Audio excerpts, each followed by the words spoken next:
साईं चो तो नस्लनि जा नुक़सान थींदा त जॾहिं जट तो ते हुकुमरान थींदा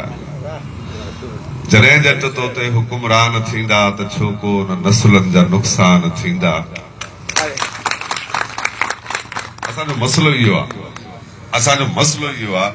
त जॾहिं असां वरी ख़बर थो जा वॾो हिकिड़ो असांजी ट्रेजेडी असांजी सम्झ जी असां सिर्फ़ु हुकूमत रियासत खे सम्झंदा आहियूं हुकुमरान सिर्फ़ु रियासत खे सम्झंदा आहियूं रियासत बि आहे हिन में कोई शक कोन्हे ऐं मुखातिब रियासत सां बि आहियां पर नवाब वली मोहम्मद जे हुकुमरान सां बि मुखातिब आहियां काज़ी अहमद जे हुकुमरान सां बि मुखातिब आहियां घर जे वॾो उहो बि हुकुमरान आहे इहे सभु हुकुमरान आहिनि जेके नंढड़ी नंढड़ी सल्तनत रखनि था छो त पीउ बि हुकुमरान आहे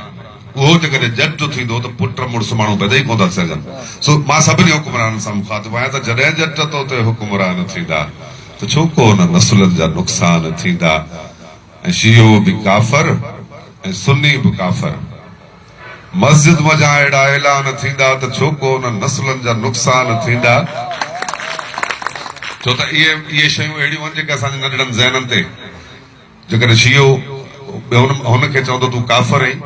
त शीए जो जेको नस्ल आहे हू बि चवंदो काफ़र आहीं वरी हुननि जो जेको नस्ल हू चवंदा त शिया काफ़र आहिनि त इहे नफ़रतुनि जा ॿिज आहिनि हो मरी था वञनि पंहिंजे जज़्बनि में जेको बि चवणो अथनि पर ईंदड़ नस्ल तबाह थियनि था त सत्यानास क़ौमुनि जो थींदो आहे तॾहिं लेखक मुबल्लिग़ बि दरबान थींदा त छो को न नस्लनि जा नुक़सान थींदा। अॼु आउं लेखकनि ऐं मुबल्लिग़नि वटि आहियां प्रोग्राम में मुंहिंजो चवण जो मक़सदु आहे त मां ज़फ़र खे सदाईं चवंदो हुउसि त ज़फ़र पंहिंजी पेन में गैरत वारी मस विझजांइ ऐं मूंखे लॻे थो त ज़फ़र खे इहा मिलियल इज़त अलाह साईं जेका ॾिनी आहे इन जे करे ही इज़त वॾी आहे 5000 लख 2 लख खां ही अरबनि जी इज़त आहे त सत्यानास क़ौमुनि जो थींदो आहे तॾहिं लेखक मुबल्लिग़ बि दरबान थींदा ऐं जॾहिं हक़ इंसाफ़ जूतनि सां थुॾिजे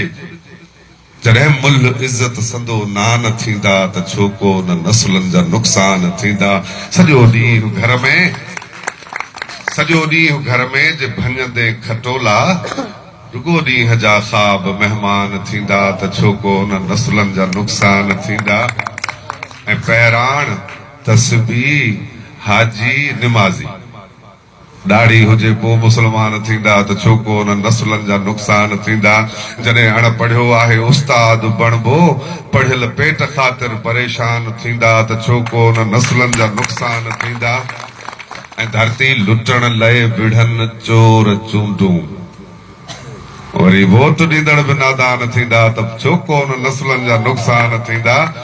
ऐं ख़ुशामद जी पुछड़ी बीमारी में फाथल बचा कीअं तुंहिंजा पने खान थींदा छो को न नस्लनि जा नुक़सान थींदा ऐं मतां धी पढ़ाई जो गैरत न रहंदी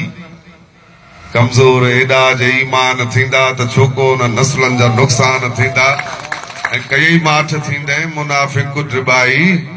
तारीख़ में तो ते अरमान थींदा त छो को न नस्लनि जा नुक़सान थींदा जॾहिं जट तो ते हुकुमरान थींदा त छो को न नस्लनि जा। जी